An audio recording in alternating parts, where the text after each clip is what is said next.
This is Sherry from Kentucky. I just got off the phone with my husband. I'm very worried about him. People are making death threats on him. Um, and I'm very troubled, and in a way, more troubled than I've ever been in my whole life.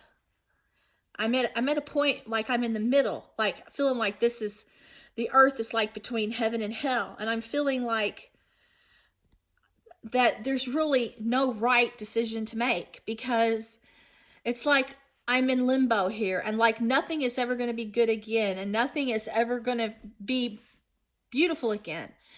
And it's because of evil people in the world. And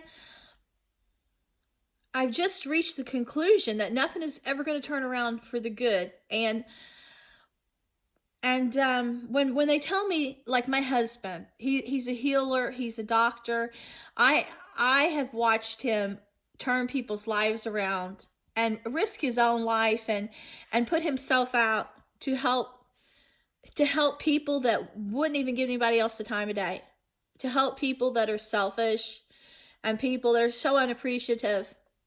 And I've seen other men that are gangsters take someone else's offspring who deserves love and victory and understanding and turn them into assassins. I've seen both worlds, and it's just killing me now, because I'm the kind of person, since I was small, I have always wanted to save angels.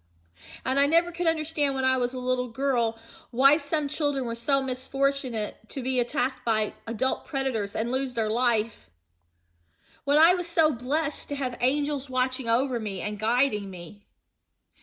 And now, because I try to protect children, and I tried to save the innocents from a dark group I met of child predators in Maui at a writers' conference, my whole world has just turned to dust. And before, if I was on the outside and these creeps and these evildoers were destroying the world, evil didn't touch me. But it was only when I decided to expose Satan that I became burnt. I became a victim, and I'm burning and I'm dying. And I was so naive to think I could fight the devil, but I should have known never to approach the devil, and never to I should have just counted my blessings and been grateful I had an innocent childhood, and nobody raped me, and nobody killed me, and nobody brainwashed me. But there was that when I started being stalked by these people and threatened for stories, and they started telling me some of their evil crimes, they knew I couldn't stop investigating. And every time I tried to push them out of my life in the 90s, they would say something to try to lure me back that made my conscience react. Having no experience whatsoever with psychopaths and evil, I was easy to manipulate, easy to bait, easy to use and abuse. But they said in the end I would become evil like them. And now they tell me that they're controlling my brain and inhabited it, and that they'll kill me if I push them out, and that I'm destined for the devil and to be sacrificed, which is nonsense. I still have a higher good in me, and I do good, and I work with people that are good, but through life they've told me that that I was blessed, and that I have a gift, that I bring people luck. And so I found some people to believe in that just happened to be two Russian leaders whenever I was being attacked for years, enslaved beneath energy weapons and mind control, and local stalkers with weapons that were infiltrating my brain. And I couldn't sleep for years. They wouldn't let me sleep more than 3 hours to keep me afraid and weak. And I reached out to everyone, and finally I bought a ticket to Russia, and I wrote them and asked them if I could have political asylum there. Because I had no other choice. And so now I've got these crazies at Warner Brothers and all kinds of people in government trying to fight over who gets to kill me in some ritual. It's insane. And I know that the devil is here. And I know that my angels are under attack, and I know he's killed many angels in my lifetime. But here I am still hoping.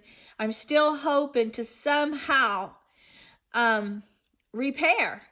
And now they're saying become a pirate and kill or die or slut yourself out so you go to hell. It's just degrading. They're stupid. It all boils down to each of us as individuals, who we choose to care about in our life, what road we want to take, and how we want to control our future. And my husband was saying tonight, oh, come to the Caribbean and all your cares will be over. You'll be here with me, and we'll have happiness, and it's just our love. And I'm like, honey, you don't know, they're in my mind. They're controlling it. Oh, but you're in control of yourself. Stop talking about this, Bob. They're breaking in my house. Well, come here. Well, Bob, they're controlling everything. All the computers around the world. They've got satellites everywhere. They've got cameras everywhere. The evil has taken over the world. And he's like, oh no, that's just in your mind. And I'm like, it's real.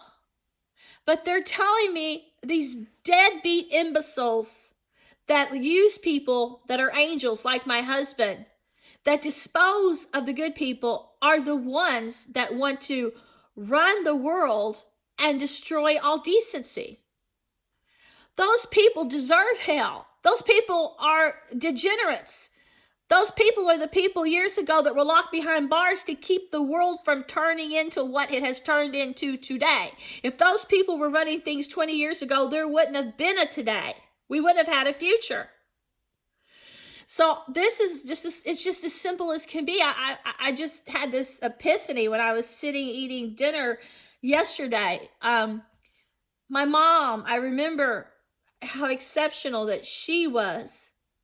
And I remember that she was taken too young. I mean, she was suffering even in her 30s, but then she got cancer before she even turned 50. And she had always been the light in the family. She'd been the one that did so much work, and she made sacrifices for everyone, took care of all of us when she was sick. I was so blessed to know her, that my whole world was her, and that was my heaven, and she showed me God through her. God was in her. And when she died, I feel like I lost my angel. She was my world, and Sister Alwina was my world. And I've been blessed throughout my life to know many angels who sacrificed for me, that made me a better person, that taught me things to give me morals so that I can say things to other people. And it wasn't fair for them to suffer and lose their halo and die because of other people used and abused them and took them for granted. And I was also thinking, how was I so blessed to have her here in my life with me, when I have never met anybody in the world that compares to her, and I never will. She was a God to me. She was God in her. And I'll never ever find anyone that compares. So I know life is about angels, and the angels that are here that set a good example for us. The angels that are here that are earning their wings and halos, that have sacrificed for us and put their lives on the line so that we can find comfort and hope and go to heaven.